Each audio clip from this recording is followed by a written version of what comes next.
25 বছরের বাম শাসনে মাতারবাড়ি বিধানসভা কেন্দ্রে কখনো কাজ হয়নি, এই ধরনের বক্তব্য রাজনৈতিক সবাই দিয়ে থাকেন তথাকথিত জনদরদি বিভিন্ন নেতারা। শাসক দলের বিধায়ক 2018 সালে নির্বাচিত হয়েছেন বিপ্লব কুমার ঘোষ। তারপর পালা বদলের আরও একটি কাহিনী তৈরি হয়েছিল 2023 সালের বিধানসভা নির্বাচনে।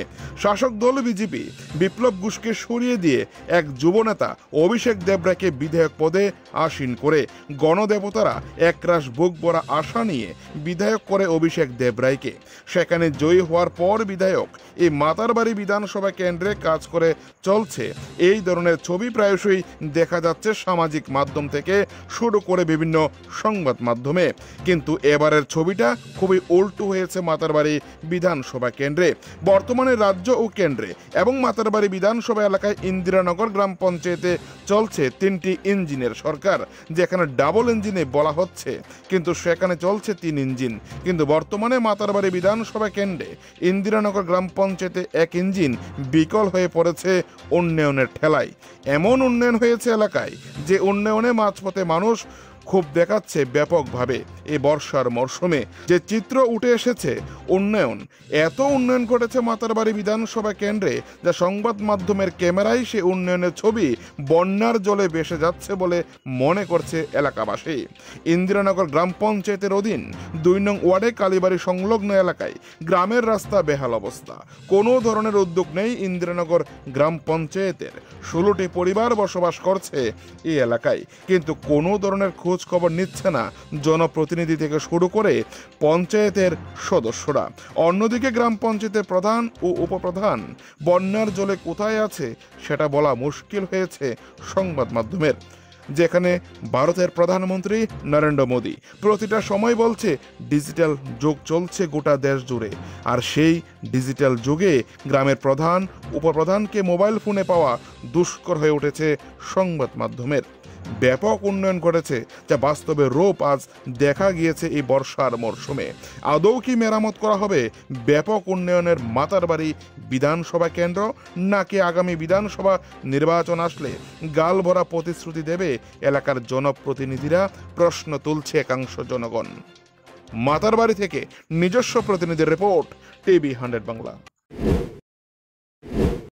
এই তো বন্যা হওয়ার কারণে আমাদের সবাই বাড়ি জল ঢুকছে, রাস্তাঘাট ভেঙে গেছে, রাস্তাঘাট দিয়ে চলাফেরা করতে পারতো না মানুষ, এরকমভাবে ভাঙছে।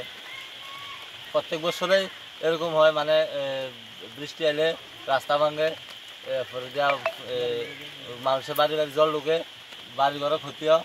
তো আমরা পাড়া সবাই মিলে আবার রাস্তাটা ঠিক করি, কিন্তু পঞ্চায়েত তাই কোনোদিন রাস্তাটাও দেখছে না, রাস্তাও ঠিক করে না। প্রত্যেক বছর আমরা পাড়ার মানুষ হয়ে এই রাস্তাটারে ঠিক করি সবাই মিলে, আবার আমরাই আটাচেরা করি, আমরাই এটা ঠিক করি সবাই মিলে। কিন্তু পঞ্চায়েত থেকে কোনোদিন রেখার কাম দিয়ে ঠিক করে না, এটা কোনো কিছু করেছে না। কোন পঞ্চায়েত এটা আপনাদের? হ্যাঁ, কোন পঞ্চায়েত? ইন্দিরানগর গ্রাম পঞ্চায়েত। আপনারা জানাইছেন পঞ্চায়েতে কোন সময়? একবার অনেকবার জানানো হয়েছে, অনেকবারে এদিকে আইছে, এমনকি আমাদের যে এমএলএ অভিষেক দেবরায় এখন বর্তমান তাই না আইছে, তাই না আইও দেখা গেছে, কইছে ইমিডিয়েটলি এটার কাজ ধরা হইব। কিন্তু কাজ থাক দূরের কথা, কিন্তু পঞ্চায়েত এটার কোনো ইয়ে করছে না। তো পঞ্চায়েতের কোনো ইয়ে না করলে এমএলএ কি তা করবো? এখন আপনারা কি চাইতেছেন? আমরা চাইতেছি যে ইতিমধ্যে যাতে রাস্তাটার একটা ব্যবস্থা যাতে মানুষ চলাফেরা করতে পারে, অভিষেক দেব এটাই আবদার। আপনার রাস্তাটা অন্তত ঠিক করে দেওয়া আগে। আমরা বিগত অনেক দিন ধরে রাস্তাটা বেহাল অবস্থা, আমরা প্রায় আজকে অনেক বছর ধরে রাস্তাটা কোনো কাজ হইতেছে না, কোনো কিছু হইতেছে না।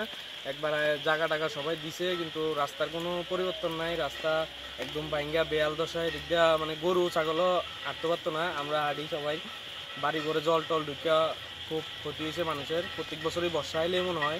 কি নাম এই জায়গাটা? ইন্দিরানগর গ্রাম পঞ্চায়েতের 2 নং ওয়ার্ড।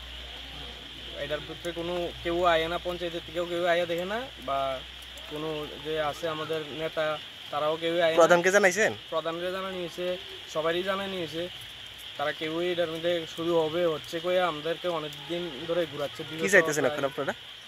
আমরা এখন চাইতেছি রাস্তাটা যাতে সুন্দর মতো কাজ করে, সুন্দর মতো মানুষ যাতে হাঁটাচলা করতে পারে এমন করে দেওয়া।